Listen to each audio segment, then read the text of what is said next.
Hey guys, Glenn here, and I continue on with the subscription boxes. Today we're looking at Geek Fuel for July. Geek Fuel, one of my favorite boxes. It has been for a really long time, and a lot of that has to do with the fact that it's a true mystery, monthly mystery box. Don't really have themes.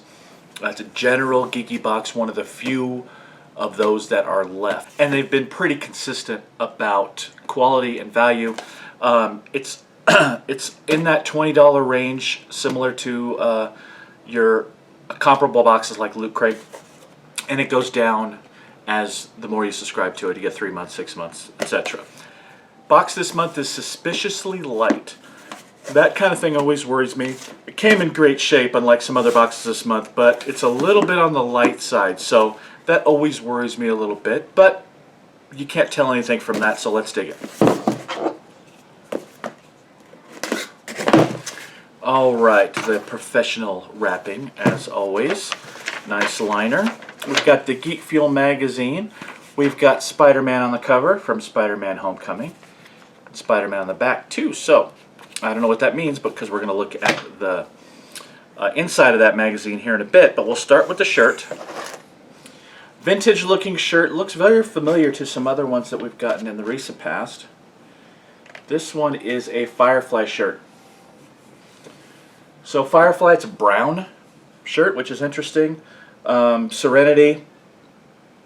So it's a decent design. I'm not a Firefly fan.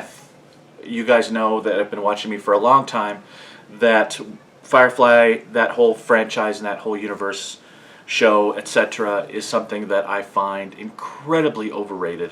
I think people really only like it so much because it only lasted, what, 13 episodes, right? So people have that fondness for it because it was canceled before its time. So now it's become this big icon in the nerdy community, and I think because of that. But that's a whole different story. So as a shirt, though, decent. It's licensed. It's official.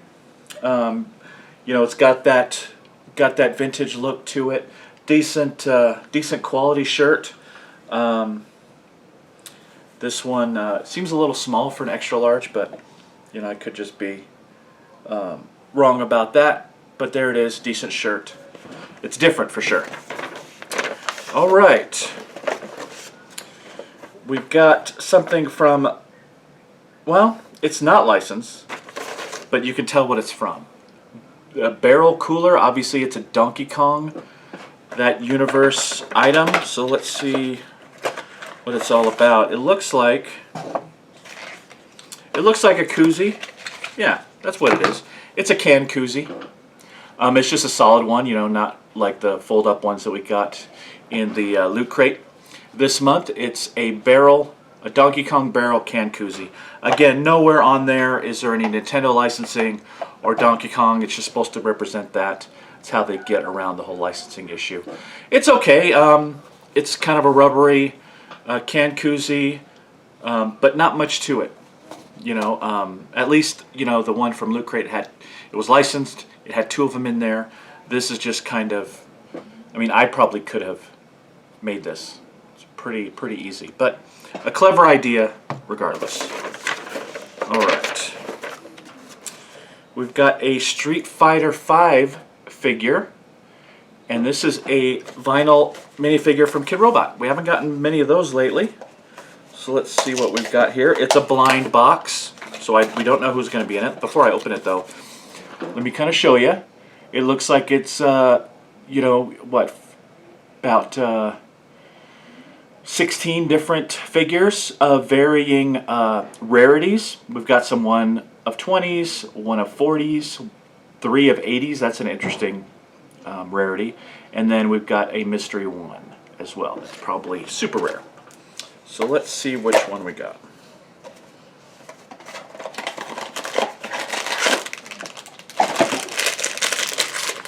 Okie dokie.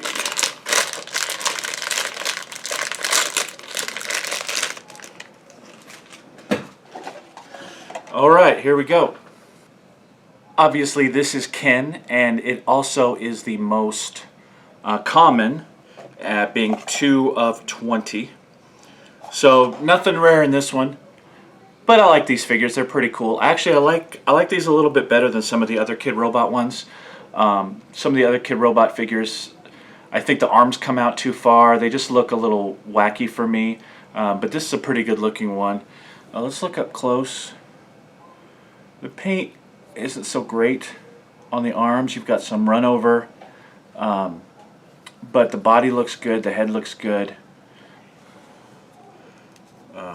And everything else looks pretty good. Just the arms, as far as the paint goes, isn't that great? But decent figure. So very cool. All right, what else we got? We've got the traditional downloadable Steam game. This one's called Steamroll, a steampunk adventure and puzzle game. Again, not something that, if someone picks this box, obviously I won't be able to check this out. But if I get this box in the future, I'll be able to check it out and report back to you. I do like that they come on the cards now instead of showing the code, so I don't accidentally release the code. But they put $13 value on it. The value is whatever they say it is. It's, again, these with the games, and I mentioned this before, if you're not looking for it, you wouldn't buy it anyway, right? So it's something you'd have to come across on Steam to buy it, which gives it a value. To me, this really has kind of zero value because it wouldn't be something that I would be, looking for to begin with. So, but they put $13 on it because if you were to buy it on Steam, that's what it would be. All right, we've got another Epic Enamels. These are the pins that are designed for Geek Fuel specifically, and they are from a fandom that usually they don't have to license because they never mention the name of any of the properties of the characters. So this one is obviously a Thundercats. See how it says Thunder Clasp Edition, right? They do everything except say Thundercats. Epic Enamels, it's got the Thundercats font.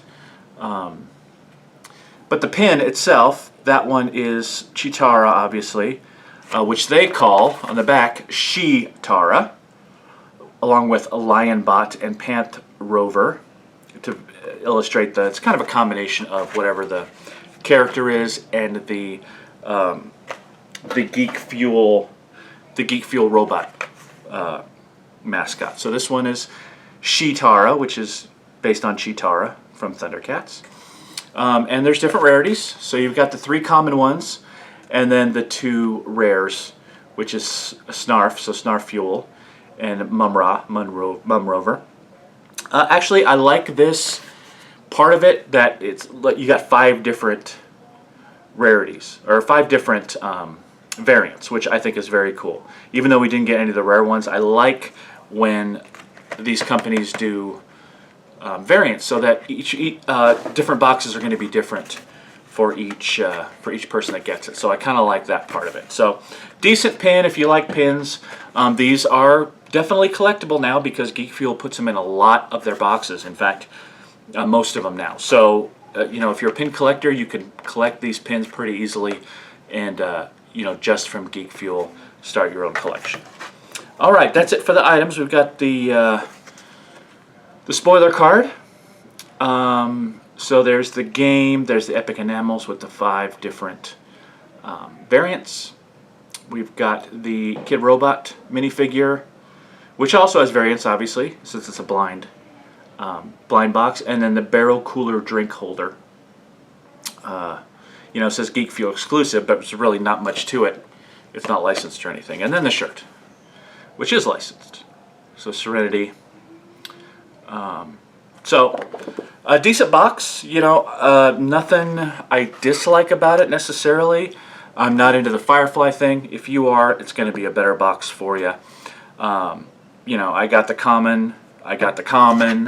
And then not much to this barrel. So this one I'm actually going to give a B- to this month because it just didn't have a whole lot for me. And I usually don't hold that against boxes, but I found this a little bit, not cheap, but just a little bit lazy, I guess. And the fact that it's not licensed or anything. The game I could do without. The shirt was okay. Even the design wasn't great. But again, B- for me might be closer to a B+ or maybe even an A- for someone else. I just didn't, see too much of it. Well, let's look at the book before we wrap it up here. Geek Fuel magazine's always great. It's right up there with the Loot Crate one, and they go over the stuff that's in here. So I talk about Street Fighter V, Spider-Man costumes. That's a cool article. It doesn't really relate to anything in the box, which to me is kind of weird.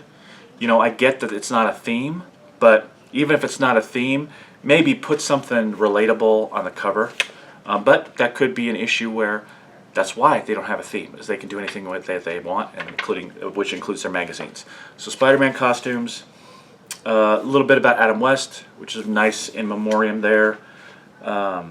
Their gaming corner there. Their Geek guide, Geek gift guide, which is always nice. Some premium items that are cool to check out, and then as always the Geek Fuel unboxers. Let's see if there's anybody we know this month. Let's see. Not seeing it. Nope, I don't see any of Geek Boxer or unboxers that I really recognize, but very cool edition. I was in it a couple of months ago myself. All right, and that's Geek Fuel. Again, a B- box. Not a whole lot of fandoms I'm interested in. The game and the pin have kind of become traditional. I liked getting a vinyl figure. That was a plus for sure. And the shirt was okay, better if you like the fandom. So what did you think about Geek Fuel this month? Were you disappointed, or do all these things kind of really yell out at you that it's a cool box? Let me know what you think in the comments below. And as always, throw a like on this video if you can. That helps the channel a lot. And hit me up on Facebook, Twitter, Instagram. We've got a lot of things coming up for social media coming up. So stay tuned for all of that. And until next time, I'll be back with another box shortly. We'll see you later. Bye-bye.